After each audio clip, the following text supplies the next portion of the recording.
wherever you are in the world. Welcome back to Sip and Talk. It is so good to have all you Sip and Talkers with us again. You know, I was just scrolling through some of the comments and the feedback that's been coming in, and I had this little moment. It kind of sighed because, even after we've talked so many times about cognitive dissonance and complexity, that familiar phrase still pops up every now and then. You are wrong. Oh, yeah. But, that's actually pretty normal. You think so? I do. I mean, think about it. If your entire worldview is built inside an education system that's based on, a single standard answer. Right. There's one right answer for every question. Exactly. Then when you see us here kind of playing these thought experiments, these what-if games, to that person, it must feel like gravity is failing. The ground is just collapsing from under them. It creates this huge sense of anxiety. But it's such a shame. Yeah. I really thought we had moved past that whole black or white stage of thinking. It takes time. It does. And look, I genuinely don't mind when people disagree with us. In fact, we want that. But what I really want to know is the why. Right. Don't just stop there. Tell me where you think the logic went wrong. Was our whole basement analogy thing just, I don't know, too harsh? Or do you genuinely believe that sovereignty bill we talked about shouldn't be paid by Beijing? Those are fantastic starting points for a real discussion. Totally. So we really want to encourage all of you listening again. If you think we're wrong, that is a brilliant place to start. A perfect place to start. But please don't just leave those 3 words. Because if you do that, then we can't explore the logic behind it. We can't learn anything. And we're not here to just defend our position. We're here to find the best possible argument, wherever it comes from. Exactly. So if you think we're wrong, let's talk about it. Which part? Yeah, let's get specific. Do you think that defined happiness, happiness that's dictated by some external force, is actually a valid form of contentment? Or what about the connection between responsibility and sovereignty? Maybe you think they can be separated. Or our whole scoundrel sovereignty theory. Maybe that just completely misses the mark on how nations interact. See, if you have a better argument, a more coherent one that can overturn our analysis, we genuinely want to hear it. That's the entire point of Sip and Talk, isn't it? To move beyond just right, wrong, and get into that bigger world of why and how. And I promise we're going to open up that logic gently. We can start right now, actually. Let's do it. Today's whole conversation is really designed to explore the logic behind cognitive dissonance and this defensive behavior. We'll start with the individual brain and go all the way up to, how entire nations are built. All right, let's unpack it. That reflexive comment, you are wrong. We shouldn't see it just as a critique of our accuracy. We should probably frame it, like some of the sources suggest, as an anxiety defense mechanism. A panic button. Yes. The subconscious mind just slamming the panic button because its nice, secure structure feels threatened. Right, because the security of a deeply held belief is actually, it's pretty fragile. Incredibly fragile. If you prove one foundational answer wrong, then the entire logical structure built on top of it. Your whole sense of security, maybe your career, your identity. It all becomes unstable. And declaring something wrong is like deploying an internal shield instantly. And that's got to be more intense for people who are used to that single standard answer system. Oh, absolutely. And that's not just about a national school curriculum. It's the same in any really intense, closed-off social echo chamber. So any real questioning of the approved answer feels like a personal attack. But why? Why does challenging an idea feel like someone is attacking you, the person? I think it's because that answer, that standard answer, gets tangled up with your identity, your sense of who you are, your security, your place in the world. It dictates who you're supposed to trust, who the enemy is. What your whole life trajectory is supposed to be. Yeah. So questioning the answer means you're questioning someone's entire reality. And that brings us right to the core psychological threat. You have your deeply held worldview A. Yeah. Let's say you believe you're totally informed, you're successful, and your life is on the absolute right track. Okay. Then, boom, you run into some undeniable reality evidence B. Ah, yes. The classic unflattering, candid photo example. Exactly. You believe you're this graceful, composed influencer, always camera ready, but the photo shows you. Looking like a hungry zombie mid-chew, just scarfing down a burger. Right. And that collision, that's the moment of cognitive dissonance, the gap between your self-perception, worldview A, and the hard evidence, reality evidence B. And the psychological pain in that moment is it's surprisingly strong. It's just this profound internal discomfort. So what's your immediate reaction? It's not to reevaluate your eating habits, is it? Of course not. It's to attack the evidence. I blame the bad angle, the terrible lighting. I accuse the photographer of trying to make me look bad. You certainly don't think, oh, maybe I need to adjust my public behavior. Never. That's way too hard. Exactly. The mind is desperate to resolve this dissonance, and it has two main escape routes. But they have very different psychological costs. Okay, what are they? Route one is the hard path, the growth path. You change your view. You accept the unflattering reality, you admit you need to adjust your belief or your behavior, and you grow from it. Which requires a ton of intellectual humility. It's psychologically expensive. It means admitting you were wrong. And route two? The path of least resistance. You just attack the evidence. It's infinitely easier. You label the source as biased, fake news, enemy forces, anything to protect worldview A without any painful effort. It's a defense mechanism. It stops your self-concept from collapsing. And that second route, that easy path, is what generates comments like, you are wrong. So it's less of a factual statement. And more of a defensive shield. It's saying, I reject this information because accepting it would force me to rethink everything, and that pain is just not acceptable to me right now. So the challenge for us, and for everyone listening, is to move past that defensive posture. How do we shift from that reflex to, a genuine debate? I think we need to offer specific entry points for discussion, ways to categorize the disagreement that feel less like a personal threat. Okay, I like that. The first and easiest one is just a pure fact check. If we mention a piece of data, say the exact numbers in the National Stability Maintenance Budget, or a specific detail in the Sino-Japanese Joint Communique. And you think we got it wrong? Just provide your source. We love jointly verifying facts. It keeps us honest, and it's how we all learn. Fact-checking is a great place to start because it's about reality, not interpretation. So what's the second entry point? Logical debate. Maybe you agree with all the facts we present, but you just fundamentally disagree with how we interpret them or the metaphor we use. So if you think our scoundrel analogy for cross-straight ties is totally unfair or inaccurate, don't just say it's wrong. Suggest a better relationship metaphor for us to analyze. That's challenging the framework, not just attacking the data. It's a much deeper level of engagement. Okay, and what's the third option? The third one is what I'd call emotional sharing. And I think it's maybe the most valuable. How so? If you feel that our descriptions, especially when we use a metaphor like the basement, are just too negative or too skewed towards crisis. Then show us what we're missing. Exactly. Share constructive examples of the sunshine outside the basement. Balance our observations with positive, concrete experiences and facts that you've seen. We absolutely have to admit that this whole process is painful, though. Oh, it is. Admitting your deeply held beliefs might have an alternative explanation. Oh. It feels dangerous. It's like your muscles tearing before they can grow stronger. But we have to stress this. Questioning a belief is not a betrayal. No. It's not disrespecting your family or your country. It's just, it's the beginning of thinking for yourself. We're just asking you to look at the evidence before you decide which road to take. The difficult growth one or the easy defensive one. So next time you feel that little surge of anxiety, that impulse to type out you are wrong, just pause. Take a breath. And ask yourself, is this about a fact? Is it about logic? Or is it just a psychological need to feel comfortably correct? That little bit of introspection, that's the first step out of the cage. Okay, that introspection is absolutely key. We've been talking about the psychological firewall in an individual's brain. The anxiety defense mechanism. But what happens when that same anxiety gets institutionalized? When it's built into the very architecture of a nation's information system? Now we're scaling up. We're projecting that individual defense mechanism onto a massive national scale. We're talking about the Great Firewall. The GFW. Right. And we usually think of it in simple terms, like censorship. Aardwall blocking certain websites, Google, X, Wikipedia, whatever. But the analysis we've seen from places like The Economist and the New York Times suggests it's way beyond simple blocking. It's not just a barrier.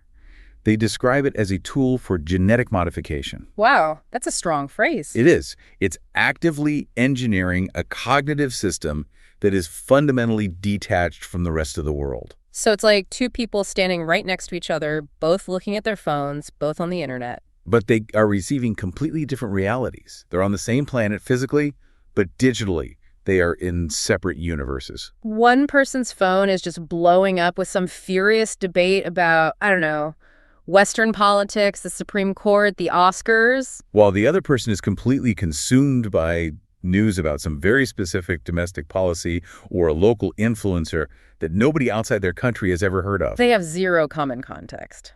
None. So let's try to understand the logic. Let's start with the pro-wall argument, what the sources call the stability maintenance logic. What's the justification for building and maintaining this thing? It must cost a fortune. Hundreds of millions. But from Beijing's perspective, this isn't about confinement. It's about protectionism and sovereign control. Okay, so let's start with the economic angle. The data on that is pretty compelling, right? It is. The wall basically shielded domestic internet giants, Yeah. Biggles known as BAT. Baidu, Alibaba, Tencent. It protected them from direct, overwhelming global competition. That's a huge point. I mean, without the GFW blocking companies like Google, Amazon, and Meta back in the early 2000s, These domestic companies might never have gotten the market share or the capital to grow into the global giants they are today. so the GFW was a form of digital trade protectionism. It fueled national champions, created wealth. And internal stability. That's the undeniable economic argument. But the ideological and security part is even more central to the whole logic. This is the idea that information sovereignty is the same as national security. Exactly. They are one and the same. The core goal is to prevent what they see as foreign information warfare from destabilizing the country. They look at the West and see all the social polarization, the political gridlock, the chaos driven by misinformation. And they conclude that unity, even if it's enforced through information control, is just superior for the survival of the system. They believe they have to ensure 1.4 billion people maintain a high consistency on major issues. It's the ultimate expression of prioritizing systemic stability over informational diversity. The sources have this really powerful image for it. They frame it like an overprotective parent. Yeah, a parent who only lets their child read home-approved, sterilized, vetted textbooks. And the parent's intention isn't necessarily malicious. They genuinely believe they're protecting the child from going bad, from being polluted by dangerous ideas. But that protective stability comes at a huge, maybe even catastrophic cost. And that brings us to the second viewpoint, the cognitive isolation disaster. This is what the New York Times and The Economist have analyzed pretty extensively. Their analysis suggests this digital basement doesn't just block foreign websites. It fundamentally ruptures collective memory. That's the catastrophic part. It's not just a language barrier, it's a reality barrier. The rupture of historical texts is probably the most chilling phrase they use. Just imagine a younger generation growing up entirely behind the firewall. Okay. They go to search for specific historical events, like 1989, or maybe details about the Cultural Revolution. And the search results they get are what? Systematically curated, sanitized, or just. They don't exist. Well, if you're outside the wall, your search gives you detailed historical accounts, human rights reports, global news coverage. But inside, your results might be about industrial output from that year, or maybe completely unrelated content that's designed to bury the actual search term. The two sets of results have zero factual overlap. Zero. And the NYT warned that this isn't just censorship anymore. This is driving a nation toward an information dark age, where a shared historical truth becomes impossible. And over time, that information gap between the internal story and the external story just becomes massive, irreversible. It makes communication impossible. You don't have a shared foundation of fact to build on. It's that perfect analogy.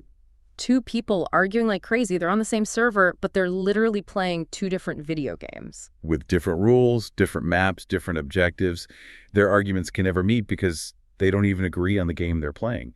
And that's what makes everything so difficult, right? Diplomacy, trade negotiations, even just basic academic exchanges. How can you build trust or negotiate if one side believes a fundamental historical event happened in way A, and the other side believes it happened in way B? The wall stops being a geographic barrier and becomes a permanent cognitive rupture. It's the tragedy of parallel universes trying to occupy the same physical space.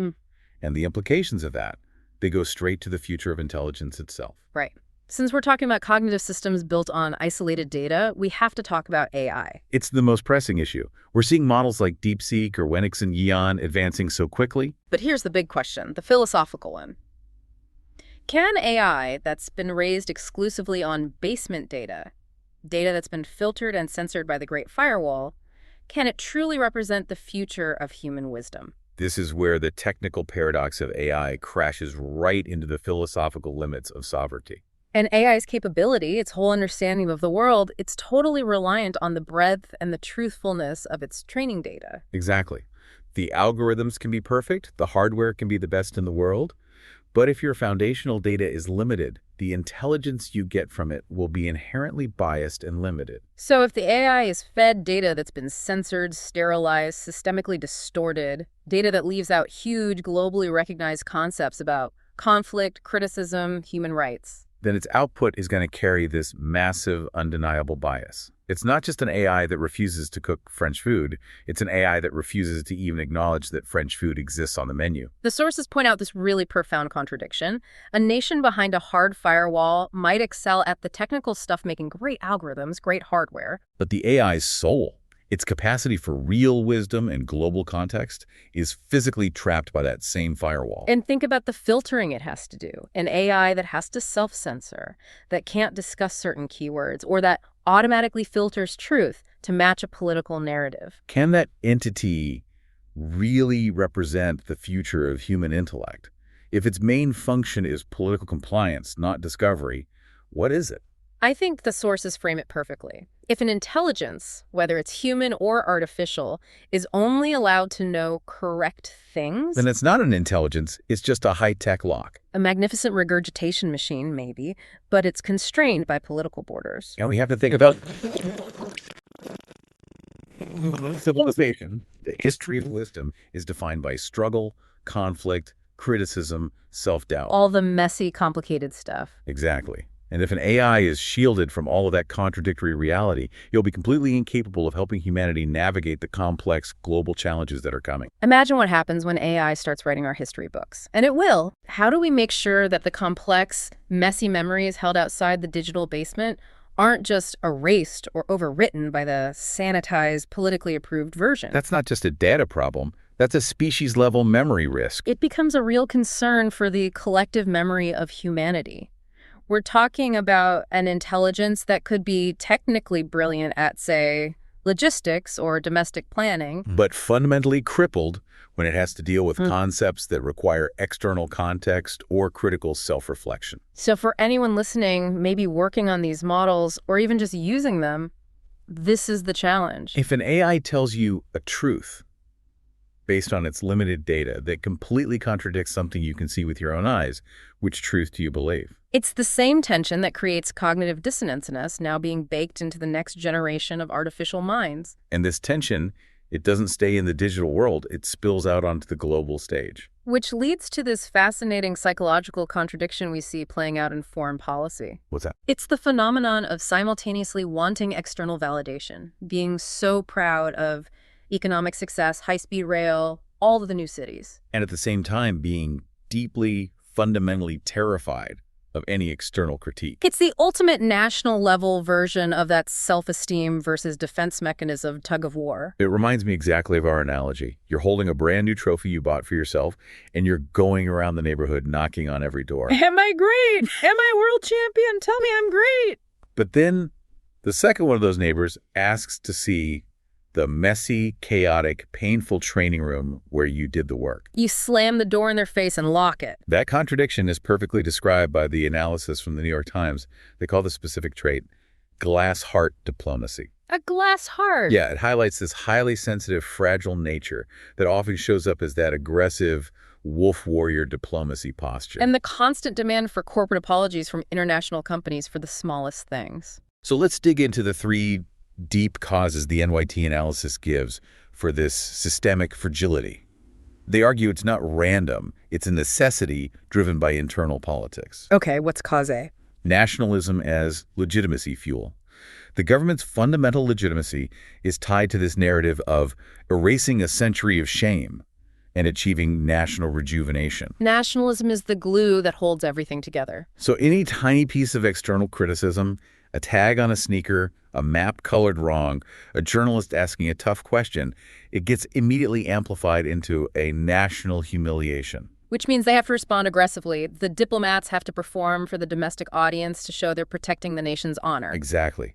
The international action is an internal performance. That leads to cause B, deep insecurity. Despite all the economic and military strengths. Right. The analysis suggests there's this underlying awareness that their political system is very different from the international mainstream when it comes to things like governance and human rights. So they know they lack true soft power. They lack the ability to attract genuine admiration.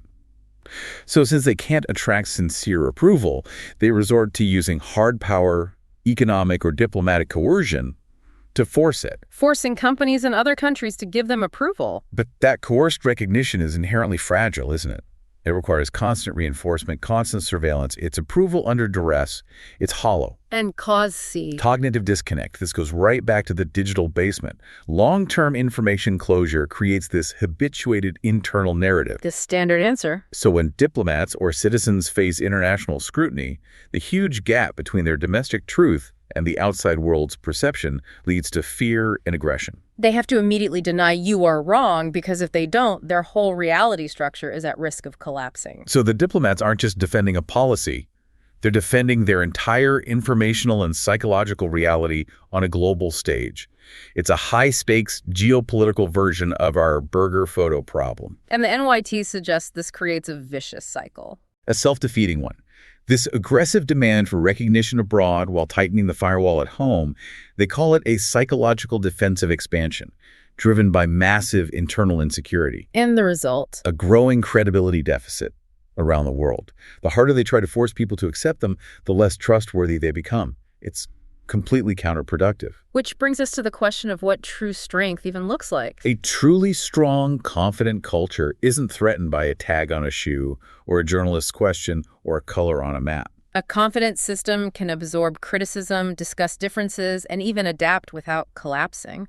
So if you're listening, you have to ask yourself, is the recognition you get from forcing corporate apologies, is that real recognition? Or is it just a self-woven dream that dissolves the second the pressure is off? If the neighbor only calls you a world champion because you're standing on their porch with a baseball bat, that recognition is completely meaningless, and that realization that forces us to turn the lens back on ourselves. We've spent a lot of time analyzing a very specific kind of wall and the cognitive environment it creates. But this is where we have to look inward. We have to acknowledge the symmetrical blind spot. Meaning cognitive dissonance and the desire to live in an information cocoon that's not unique to one region or political system. It's a basic human psychological instinct. So if we're sitting here pointing fingers, accusing others of being brainwashed or living in a bubble, we have to seriously consider the possibility that we're just sitting in a different kind of cage. One built not by a government firewall, but by algorithms,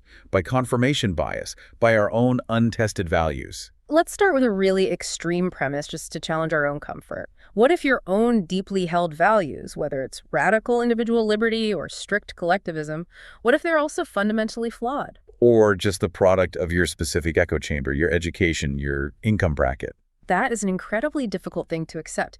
But the minute we stop even entertaining that possibility, we fall right into the same trap of having a single standard answer.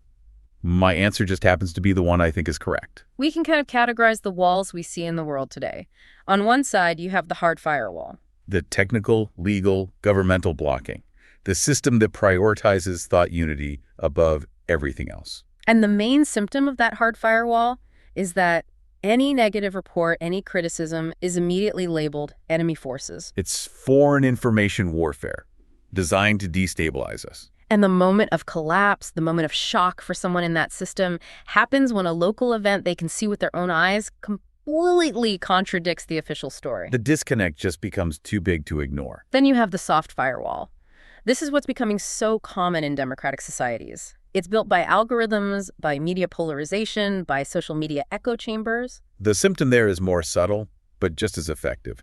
You only follow media that thinks like you. Your opponents are automatically labeled ignorant or stupid or evil. Your intellectual curiosity just starves because you're only ever fed things that confirm what you already believe. And the collapse moment for the soft firewall, according to research from places like Princeton, is when a policy supported only by your in-group, the extreme left or the extreme right, leads to some severe, undeniable social or economic chaos that affects everybody, even the true believers. That's when reality finally breaks through the ideological bubble. And both systems, hard and soft, fall victim to what we call the motive theory. We stop judging news by what was said and start judging it purely by who said it. If it comes from a source I hate, it must be false, even if the facts are verifiable. And if it comes from my favorite commentator, it must be true, even if the analysis is garbage. We're replacing facts with loyalty. So how do we start to dismantle this mental firewall, whether it's hard or soft? The key concept here is something called metacognition. Thinking about thinking. Yes. It's a process of self-analysis. You have to ask, why do I think this way?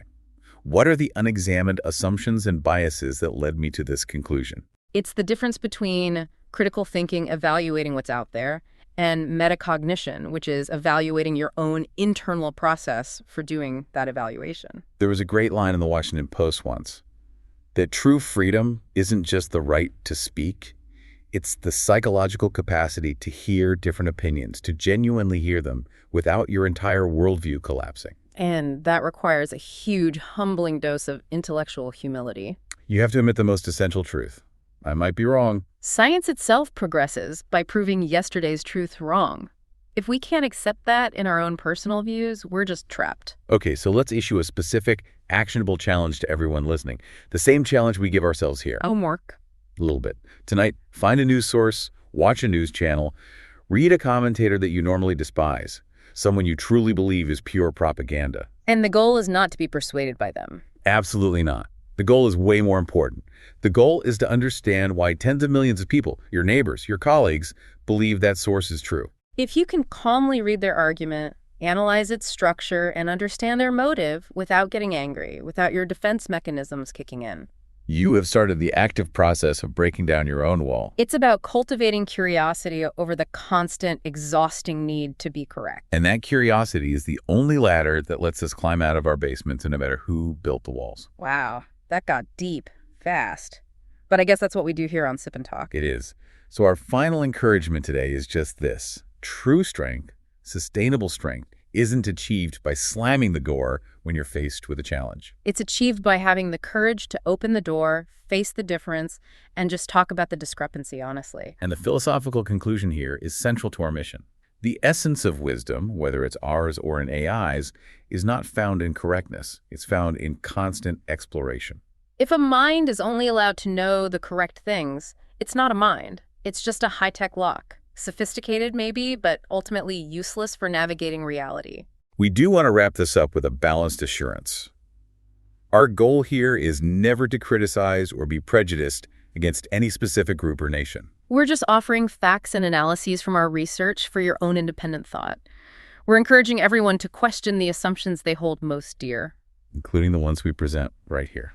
On that note, we always appreciate your engagement. Make sure you subscribe to Sip and Talk. And if you're looking for something a little lighter, you should check out our old friend Mickey's YouTube channel, Mickey to Life. It's got fun memes and all his latest travel vlogs. Until next time, keep your curiosity burning. We'll see you soon.